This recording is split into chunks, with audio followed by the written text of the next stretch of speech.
small pastoral town, the youth pay tribute with their flesh, by Kelness, featuring Magnetar, Goodnight Goosebumps, and The Devil's Interval.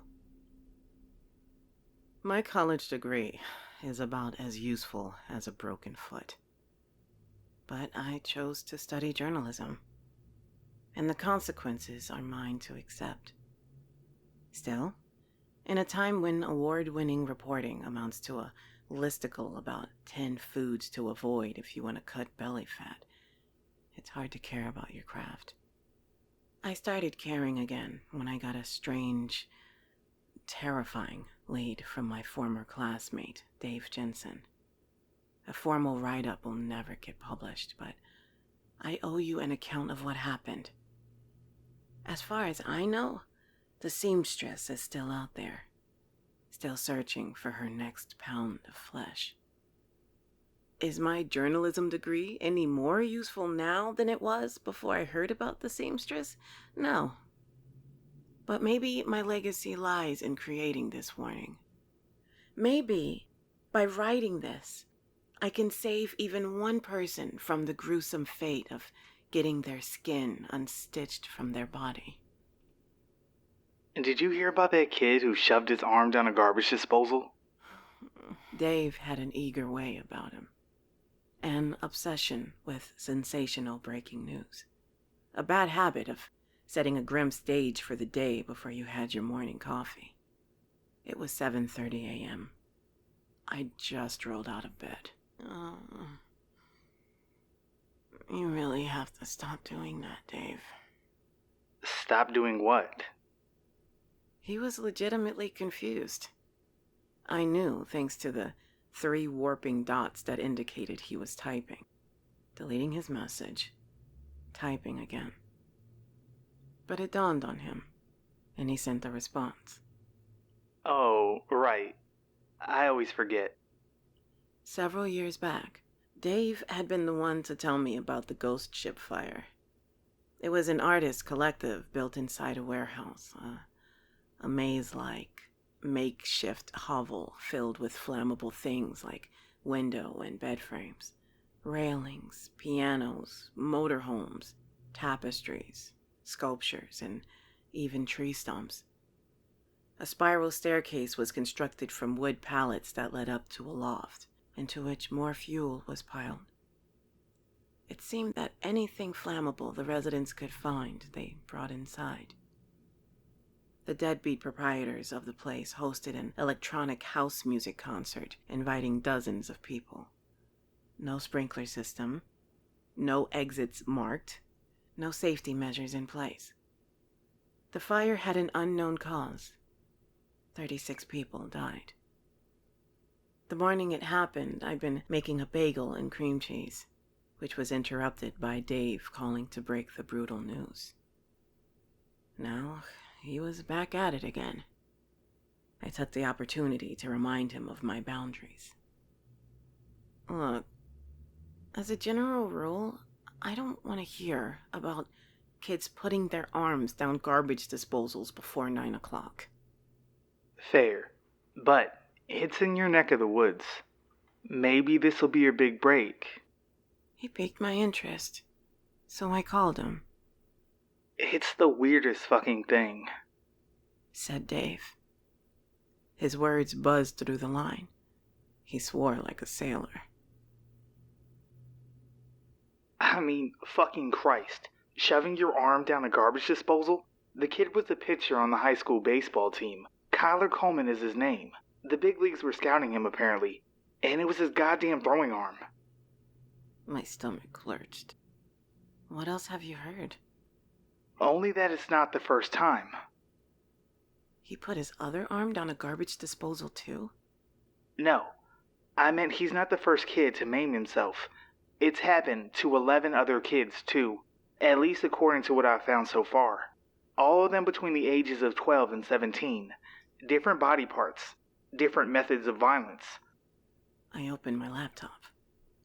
The people in that town, they're calling it an epidemic. Epidemic?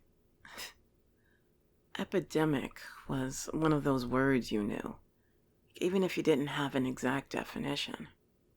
But I typed it in to remind myself. A widespread occurrence of an infectious disease in a community at a particular time. I don't get it.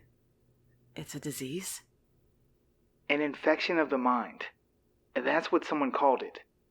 No one is taking the kids seriously, just writing it off as them being nuts, sending them to the nut house for a bit, then pushing it under the rug. How about the police? From what I can tell, they did the bare minimum. The town is called, if you want to learn more. I didn't recognize the name. But after typing it into Google, I saw that it was about 45 minutes outside the city. I'm going, I said. Convinced already, huh? Yeah, I'm not interested in repackaging Wikipedia articles on Medium anymore. Maybe it'll be my big story. Who knows? I should get ready. I stood up and made my way toward the shower. Thanks for the lead, Dave. No problem, He said. Look, Kate, I know you're a lone wolf, but be careful. This whole thing... fucking freaky, man. The kids are chalking it up to, for lack of a better fucking word, an urban legend. An urban legend? They call her seamstress. They remove their flesh for her in various ways, offering it as a tribute. That way, the thinking goes, she won't come for the rest of your family. My stomach lurched again. Too much information. Too damn early in the morning. Just the facts. Said Dave. But I thought you should know more about the anecdotal stuff. Yo, this shit is fucking wild. Cold calling, in my experience, is almost always a recipe for disaster. People don't like Jehovah's Witnesses knocking on their door with the latest issue of The Watchtower. They don't like snooping amateur journalists either. If Kyler Coleman's parents had been home, I probably would have been read the riot act and told to get off their porch. But it was just him. I rang the doorbell, and he answered. He was a bit over 6 feet tall, athletic looking, black buzz cut. Everything was intact aside from his amputated right arm. I knew it was him at once. Hi there. Are you Kyler? Who's asking? He looked skittish. It didn't match up with his broad-chestedness, his confident posture. In another lifetime, he would still be a carefree 17-year-old star athlete. Whatever caused him to stick his arm down a garbage disposal had changed him forever. My name is Kate Hunter, I said. I run an online blog. You're a reporter? A freelancer. Kyler glanced down at his missing arm. I already told the cops what happened. Kyler looked up and down the street. He was worried, almost paralyzed by anxiety. It didn't add up. It was a suburban street lined with cookie-cutter houses, white picket fences, and carefully sculpted front lawns. The birds were chirping. The sun was out. But Kyler's expression made it seem like we were standing in the middle of a war zone. Come in before anyone sees us, he said.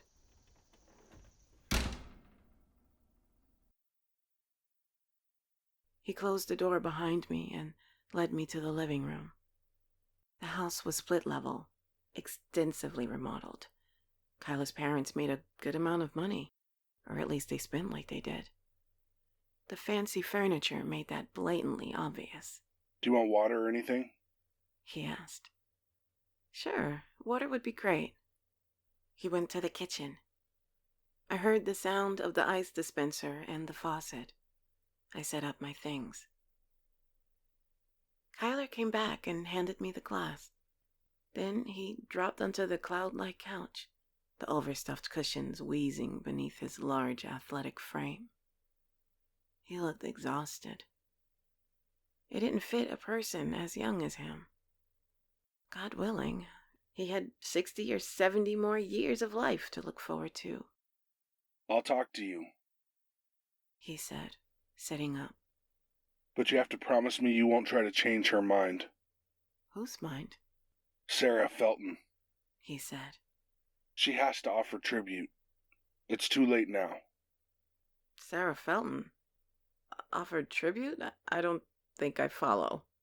Sarah is next on the list. The seamstress needs a pound of flesh from her. It's either 1 pound or... He paused, his eyes focusing on something I couldn't see. or however much the skin of Sarah's entire family weighs.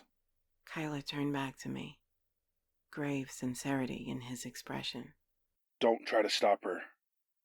Sarah is already marked, so it's too late. But maybe if you do a write-up or something, I don't know. Maybe others won't have to suffer. It was a lot to take in. So I decided to do what I did best. I listened. Do you mind if I record this, Kyler? No. You definitely should. I set down my phone and started recording. If you wouldn't mind, just say once more that I have your consent to record our conversation. You do. I mean, you have my permission. Okay. Why don't you tell... It all started last summer. Looking out my window, I saw her in the yard. It was a Thursday. The seamstress, there she was, standing in the moonlight, smiling that big fucking ugly smile of hers. Who is the seamstress? I asked. A monster. If she marks you, you have to act fast. Within 48 hours, you have to make your tribute and leave it in the spot where you saw her. What does she look like? I asked. Like a nightmare. You know Alice in Wonderland? The Cheshire Cat? I did. But I was older than Kyler. I didn't know kids still read Lewis Carroll or looked at his psychedelic drawings, The only reason I heard about the Cheshire Cat said Kyler, as if reading my mind. is because that's what her smile looks like. The seamstress is pretty normal looking until she opens her mouth. Beautiful even, which is why we trust her at first. She has pale blonde hair, pale as moonlight, pale skin to match. Her eyes glow like twin stars. But when she opens her mouth, I waited for Kyler to finish his next words, to avoid muddying them with my interpretation. her teeth are needles. Not like needles, actual needles. Thousands and thousands of them. She sews flesh with her mouth. I took a drink of the water Kyler had given me. The crispness of it brought me back to reality. I looked at what remained of Kyler's arm, wondering more about how he'd lost it. You should have seen my coach. Kyler said, studying the hand and fingers that weren't there. He was sobbing. You were going to the MLB. You had such a bright future. But the adults don't realize it isn't a choice. If the seamstress shows up outside your house at night, you better give her your flesh within 2 days. 48 hours. Like I said, you have to pay tribute, or she takes your whole fucking family. I don't mean to be insensitive, but how do you know your family will be taken if you don't pay tribute? Because Sam Billingsley, What happened to Sam? he got marked. He was one of the first, but he called bullshit. Thought we were hurting ourselves for no reason. Kyler drew a deep breath. Then he grabbed my water and took a drink, letting it sit in his mouth for a moment before swallowing. I grew up with Sam. I knew his family, and the seamstress skinned them all like it was nothing. And it was for nothing, too, because Sam blew his head off with his dad's shotgun a few weeks later. The back of my neck began itching suddenly, as though an insect had skittered across it. I clapped my hand to it. Nothing there. Kyler was watching me, so I pretended to massage the muscles, then cleared my throat. Can you tell me more about the night you lost your arm? My parents go to bed early, around 9. My little brother does also. It had almost been 2 days by then. I put it off as long as I could, but I saw the seamstress outside both nights, so I knew I had to be brave. And I saw the stitch marks on my right forearm. The stitch marks? Yeah. Bone white, like a scar drawn in chalk. One line, 3 others crossing through it. It's her sign. The seamstress puts it on whatever body part she wants. Then you have to take care of the rest. That night, I went downstairs. I thought about what I could use. This kid in my grade, Phil Thomas, used his dad's bandsaw to cut off his foot. This girl, Lindsay Mayfield, she almost ran out of time. Didn't know what to use, so she cut out a big chunk of her stomach with her mom's cooking scissors. It ended up being enough, and the seamstress left her family alone. But Lindsay has to shit into a bag now. I sat in silence, completely stunned. Kyler was desensitized. Lindsay went too deep, fucked up her guts. Hence, the bag. Tell me more about what happened to you, I said, wanting more than anything to shift the subject away from Lindsay Mayfield. I almost ran out of time, too. But right as the sun started coming up, I thought of my mom and my dad and my brother, about wanting them to be safe, and I went through with it. I grabbed a huge bottle of hydrogen peroxide. My mom had always used it to clean scratches and stuff. Then I turned on the disposal and jammed my arm down into it, pouring in hydrogen peroxide with my free hand. I'd never felt anything so painful, but I fought back the urge to stop and kept pressing down until I hit the elbow joint. Right near the end, my mom came downstairs, hearing the sound of screaming and the grinding disposal. She fainted. It was lucky because when my dad came down, he went to her, rather than trying to stop me. I got a trash bag from under the sink where we kept them, and reached into the drain, pulling out what was left of my arm. I remember seeing the peroxide bubbling up from it, frothing over, spilling through my fingers and onto the ground. I got most of it into the bag, stumbled outside, and left it near where the seamstress had been standing. As unsettled as I was also captivated. I never heard anything like this. Kyler's description of the seamstress and his conviction that she existed was terrifying. When I woke up, I was in a hospital. My arm was gone. They cauterized the stump. They said I was lucky I didn't bleed to death. But my family was safe. It was worth it. Outside, a car pulled into the driveway. You should go. My dad's gonna be pissed when he finds out you're interviewing me. I'm so sorry for what happened to you, Kyler. He shook his head. Don't be. It sucks before, and it sucks while it's happening. But then the seamstress fucks off and goes to bother someone else. I'm thankful, honestly. Don't feel sorry for me. It's Sarah Felton you should feel sorry for. The front door opened. Kyler's dad was standing there. He looked furious. I wondered how many aspiring journalists like me had come to interview his son. He knew who I was and why I'd come, even at a glance. Please leave, he said. And I did. Kyler snuck through the side door of his house and ran out to meet me just as I started up my car.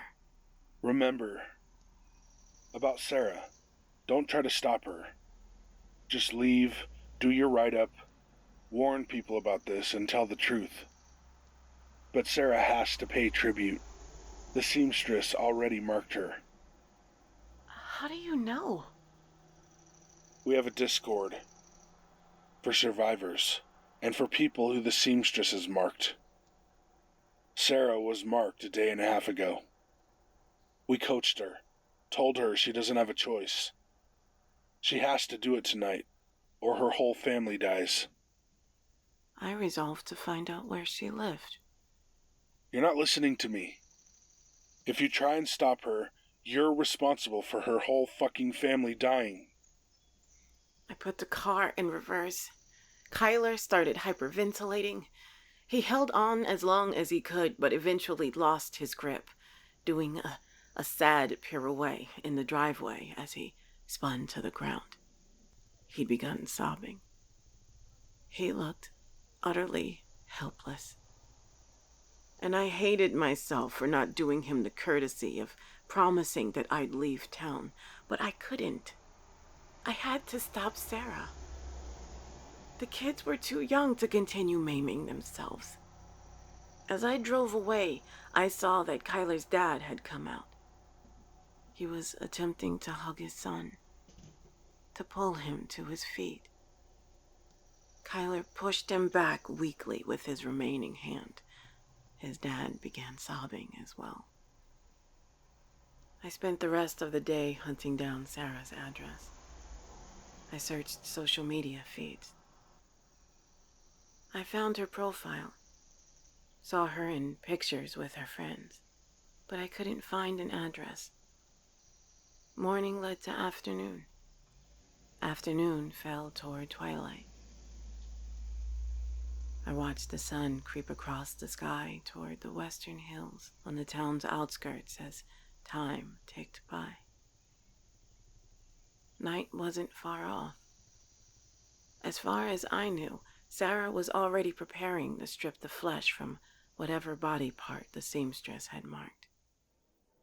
I went to a diner, ordered a coffee to fight back against my exhaustion, and called Dave. Dave, the kids, they're hurting themselves and they think the seamstress is after them. The urban legend you mentioned before. Slow down, Kate. Shut up and listen, Dave. I need your help. A girl. Her name is, Sarah Felton. All I have is my fucking phone and no clue how to find out where she lives. I'm at my computer. Hold on. I picked up my coffee, my hand shaking, the hot liquid spilling out of the cup and running down my arm. Coffee was the last thing I needed, but I had to stay awake, to stay alert, to save Sarah. Anything? I asked. People around the diner had begun to take notice of me. A man sitting at the bar, a waitress who just brought him a burger and fries, the line cook, staring out from beneath the rectangular order window in the kitchen on the other side. James and Marcia Felton. Daughter, Sarah, 15 years old. Dave was the best investigative reporter I knew. Just as unemployable as I was, but exceptionally skilled at finding things. I had no idea how he found Sarah, and I didn't care. Any other Feltons in... Not that I can see. Look, take a deep breath, Kate. If the girl's in trouble, it's not going to help if you smash through her living room window. I listened. I tried to breathe normally, to calm my frayed nerves. I pushed the coffee cup away and drank my water instead. Then I looked out the window. The amber magic hour light was gone. Darkness was descending. I raised my hand and snapped at the waitress. She came over. "Don't get pushy, miss," she said. "Can I get my check, please?" "For a $2 coffee?" I pulled out a 20 and left it on the table, then rushed out. Still with me, Kate? I'd forgotten that Dave was on the line. "Yeah," I said. "Text me the address. I'm heading over." Sarah Felton's house was too goddamn far away. 25 minutes, according to Google Maps. Far on the other side of town. I drove faster, hoping I wouldn't get pulled over. I swerved past cars that were driving too slow and through yellow to red lights. Everything seemed to stand in my way, but I fought against each roadblock, keeping the girl at the front of my mind. After pulling onto a winding, private road, I saw it. A tall, 3-story Victorian mansion. Remembering what Dave said about not smashing through the living room window, I slowed down and parked near the end of the driveway. I ran along in the darkness. I remembered the seamstress, her mouth made of needles, always watching her next mark. But I couldn't see anyone in the shadows. It was just me and the jackhammer feeling of my heart doing its best to burst through my chest. I got to the front door. I straightened my clothes, wiped the sweat from my face. Then I rang the doorbell.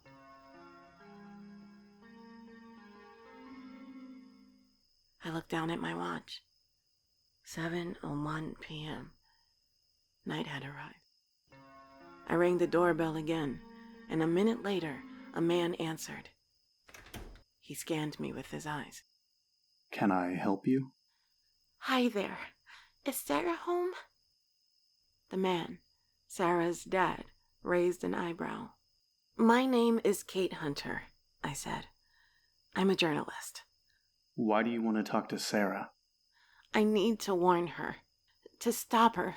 She's going to hurt herself tonight." His expression turned serious. I think you'd better go.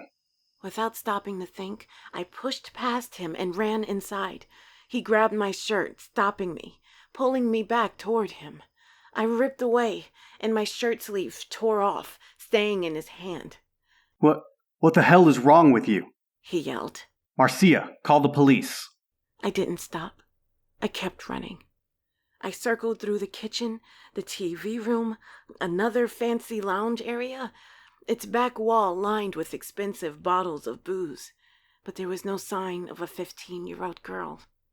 Sarah's dad chased me through the house, gaining on me, understanding the layout better than I did. I heard the sound of a door slamming shut overhead. I ran back to the entryway, from which a massive staircase led up to the second floor. Sarah's dad clutched at my heels. I heard the sound of her mom frantically yelling into the phone, telling the police about a crazy woman who'd broken into their house. I reached the second floor hallway. Looking left and right, I saw that the doors were all open. I made my way to the third floor. At the end of the hallway, I saw a closed door, a sliver of light shining from beneath it. I ran toward it and grabbed the knob. Locked. Sarah's dad finally caught up to me, grabbing my arm and yanking me back. What the hell is wrong with you? "The door," I said. "It's locked. Listen. Send me to jail after this. I don't care. But if you have any love for your daughter, you'll help me." He tried the knob. It wouldn't budge. He began banging on the wood. I heard the sound of crying on the other side. "It's too late. I'm sorry. She's already here." "Sarah, hold on. We can help you," I said. The sound of a foot meeting wood cut off my words. Sarah's dad had lifted his leg, attempting to kick down the door, again and again. Finally, the door smashed off its hinges, revealing Sarah. She was standing near her open window. As I went into the room, she started making her way out onto the roof. I noticed that one end of a rope was attached to her leg. The other was attached to something outside. I went after her. Sarah had reached the edge of the roof. I saw that the rope was attached to a thick tree branch, 3 feet in diameter. The tree was massive, as old as the property, 50 feet tall at least. I swayed, realizing how high up we were. Sarah, please, we can get you help. She's here, Sarah sobbed. I told you it's too late. She crept closer to the edge of the roof. Sarah! Her mom and dad, looking out from her bedroom window, both of them pleading together. Honey, please come back inside. Come away from the edge. I saw the look of determination in Sarah's eyes. There was no going back. I went closer, almost reaching her until the sight of something stopped me. I saw a woman standing in the moonlight at the base of the old-growth tree. Her blonde hair and skin were just as silvery and pale as the moon. Her eyes, like Kyler Coleman said, glowed like twin stars. She opened her mouth. A Cheshire cat smile. Even at a distance, my vision seemed to zoom in. The seamstress's teeth were needles, thousands of them, like the action of a sewing machine. They rose and fell, looking for something to stitch. Do you see? Asked Sarah. I don't have any choice. Wait! But it was too late. Sarah had already stepped off the edge of the roof, plummeting toward the ground 40 feet below. The darkness swallowed her. I heard a snapping noise, a cry of pain, and a grunt. The tree branch creaked under the strain of Sarah's body hitting the edge of the rope. I ran past Sarah's parents, down the stairs and outside. I followed the sound of groaning, letting it lead me through the darkness. Then I saw her. Sarah was lying on the ground, her body twisted unnaturally. The first thing I saw was her collarbone. It was broken. It stuck out through her neck at a diagonal 45-degree angle. I went to her. Bending down, I saw the gleaming ball of her hip joint. Her leg was gone, torn away from her body. But the thing that terrified me most wasn't Sarah's mangled body or her non-existent leg. It was the noose, swaying in the night breeze. A few shreds of flesh hanging from it like witch hair moss. There was no leg to speak of. Do you? Sarah groaned. Do you see it? I followed Sarah's eyes. Backing away into the darkness was the seamstress. She seemed to be chewing on Sarah's severed leg, her needle teeth running up and down it, exploring the flesh, tasting it, savoring it, unstitching it from the bone beneath.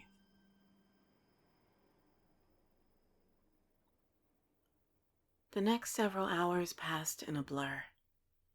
The paramedics came. They saved Sarah's life. I overheard them talking about how she broke her back, that she couldn't move her remaining leg. Her parents clutched each other, wrapped in blankets provided by the EMTs. The cops cuffed me, put me in a cruiser, and drove to the station. But my stay was short. The next morning, Dave picked me up, having driven the whole night after I called him. In the time since, I've followed Sarah's case. News cycles came and went. Sarah's accident had paralyzed her from the waist down. Not long after being admitted to a psych ward, she was released and went home to live with her parents. They could have pressed charges. There was speculation that some insane amateur journalist had pushed Sarah from the 3rd floor of her home. But surprisingly, Sarah's parents came to my defense, saying that I'd only tried to help her. I think about what happened to Sarah every night when the moon comes up. I think about the kids in that small pastoral town, wondering if the seamstress has finally satisfied her hunger. Sarah was the last victim. But looking out my window at night, I see that Cheshire cat smile. In the moonlight, I see a mouthful of needles, rising and falling, rising and falling, starving for a fabric of human flesh.